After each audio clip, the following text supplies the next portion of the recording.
Assalamualaikum warahmatullahi wabarakatuh. Perkenalkan, nama saya Goida Rodia Soliha sebagai moderator dalam presentasi hasil observasi dan identifikasi anak dengan spektrum autis di SDN 1 Lokabat Utara. Yang terhormat Ibu Dewi Eka Sari Kusumastuti MPD sebagai dosen pengampu mata kuliah anak dengan spektrum autis. Baik, di sini ada anggota saya.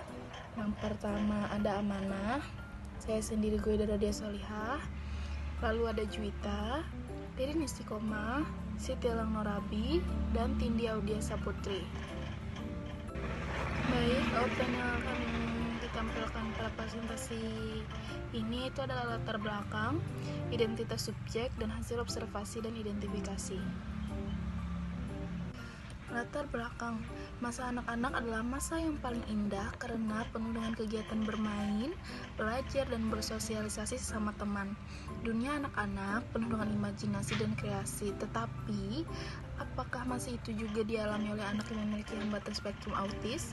Anak dengan hambatan spektrum autis adalah anak yang menunjukkan tanda dan gejala yang khas, yaitu adanya perbedaan kualitas berinteraksi sosial dan komunikasi, baik verbal maupun non-verbal, serta menunjukkan perilaku dan minat yang terbatas, berulang-ulang dan tidak bertujuan. Baik, di sini ada biodata anak.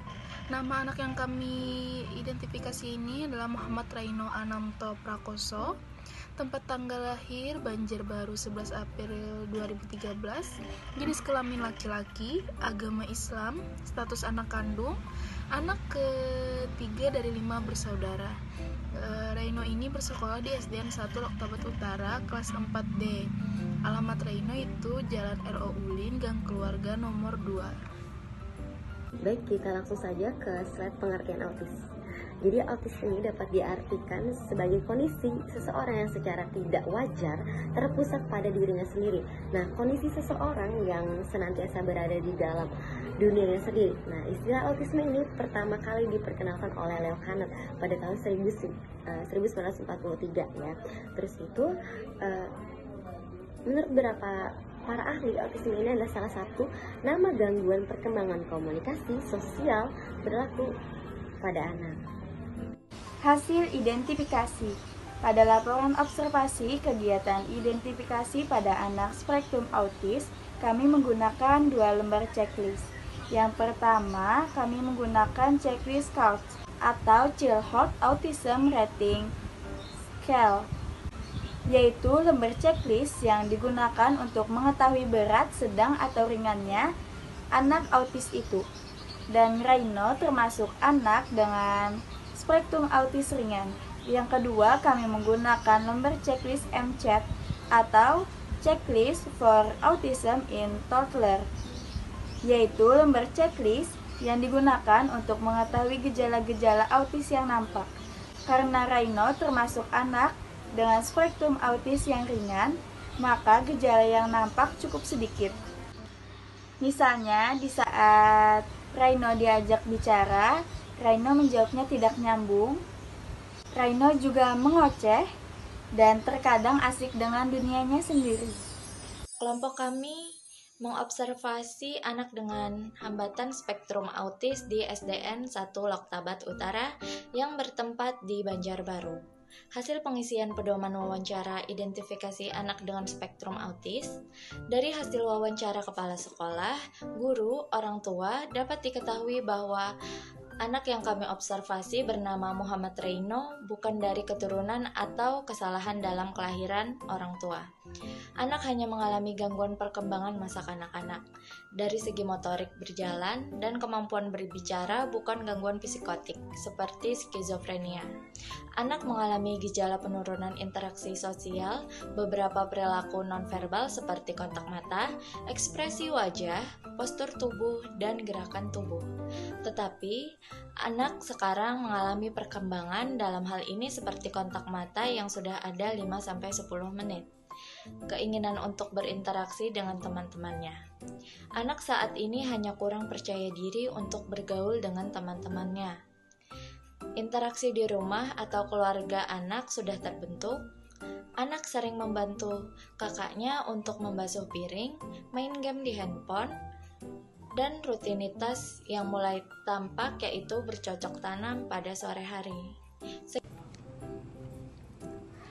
Analisis hasil identifikasi Muhammad Raino Anato Parakoso diidentifikasikan anak spektrum autisme kategori Likan Siri berkembang ya Muhammad Raino Anato Prakoso mulai terlihat seperti anak normal mulai dari kotak mata Nina kurang 10 menit kebapuan berbicara mulai berkembang ada yang keinginan untuk berinteraksi sosial bermain dengan teman-teman ya maka diberikan dukungan lebih dari orang tua ya dan bimbingan dari guru ya di sekolah.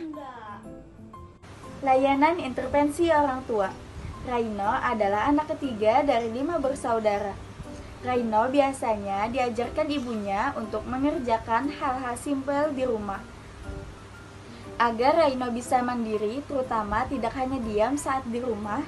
Contohnya, menyusun atau menaruh piring, gelas, dan lainnya yang telah dicuci oleh kakak Raino. Untuk mengajarkan tentang pembelajaran, Ibu Raino tidak memberikan karena Raino gampang bosan saat belajar dan juga karena batas waktu karena Ibu Raino berjualan dan juga memiliki anak kecil, adik Raino.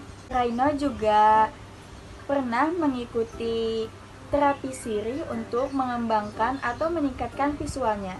Namun cuma berjalan sebentar saja sekitaran umur 6-7 tahun. Baiklah, saya akan melanjutkan penjelasan dari teman saya, layanan intervensi guru. Kurikulum yang digunakan di sekolah itu ialah kurikulum 2013.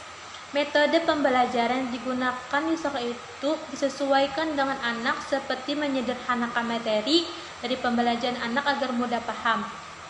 Di sekolah itu, anak biasanya diajarkan untuk membuang sampah pada tempatnya dengan cara diberi instruksi atau diberitahu semisal mau buang sampah di sini tempatnya sambil kita menunjuk tempat sampah, dan guru biasanya harus mencontohkan setiap hari membuang sampah di tempatnya dan diberikan hal-hal yang sederhana saja dalam berperilaku.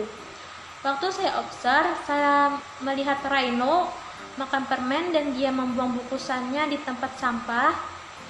Kemudian, kebutuhan prasarana untuk anak autis ini sudah disediakan dari sekolah, kelas yang khusus untuk kelas tambahan anak berkebutuhan khusus maupun kelas gabungan antar anak reguler maupun anak non-reguler. Sedangkan untuk sarana juga ada disediakan dari sekolah namun masih belum lengkap atau sekolah cuma menyediakan sarana yang sederhana saja, contohnya seperti puzzle angka, puzzle huruf, dan masih banyak lagi di sekolah sana. Nama saya Amana. Di sini saya ingin menyampaikan review atau testimoni atau perasaan saya saat sebelum atau sesudah observasi. Yang pertama, sebelum observasi kami memiliki kendala dalam mencari anak dengan spektrum autis karena cukup sedikit anak dengan spektrum autis di Banjarbaru. Kami juga memiliki kendala saat ingin mengantar surat perizinan untuk observasi di SDN 1 Loktabat Utara karena harinya hujan dan kami menunggu hujan teduh sampai siang. Alhamdulillah masih sempat dan kami diizinkan untuk observasi di SDN 1 Loktabat Utara. Dalam menjalankan observasi, alhamdulillah kami tidak ada kendala. Namun setelah observasi, kami memiliki kendala waktu untuk mengerjakan laporan hasil observasi karena untuk observasi kami terhalang oleh Ramadan. Perasaan saya dalam kegiatan observasi kali ini sangat senang dan banyak banget pelajaran yang bisa diambil terutama untuk bersyukur. Terima kasih, itu saja yang saya sampaikan. Salah hilap mohon maaf. Nah, jadi kita lanjut untuk kesimpulan hasil observasi. Muhammad Raino Ananto Prokoso diidentifikasi sebagai anak spektrum autis kategori ringan. Ia mengalami gangguan kualitatif dalam interaksi sosial ditandai dengan penurunan atau prestasi ke orang lain, kurangnya timbal balik sosial atau emosionalnya, seperti itu.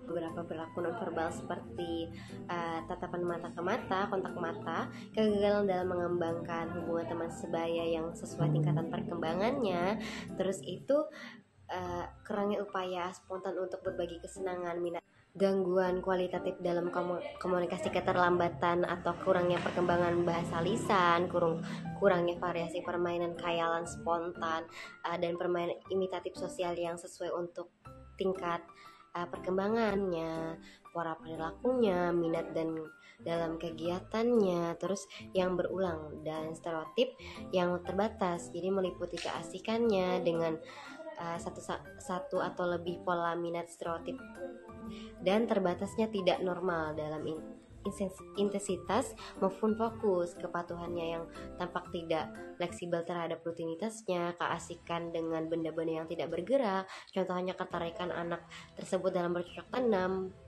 penundaan atau fungsi yang tidak normal dengan kejadian sebelum usia 3 pada interaksi sosial dan bahasa sebagaimana digunakan dalam komunikasi sosial atau permainan simbolik atau imajinatifnya. Baik, terima kasih telah menonton video presentasi dari kelompok kami. Mohon maaf apabila masih terdapat kekurangan dalam presentasi ini. Mohon maaf, saya pamit undur diri. Wassalamualaikum warahmatullahi wabarakatuh. That they misunderstood. Don't wanna paint you in it, but I'm not good. 'Cause I wanna look at you when we are apart. 'Cause you're not just a human being, you are art. So don't be scared. 'Cause even if I look everywhere, your colors caught my eye and you're my favorite sight to see.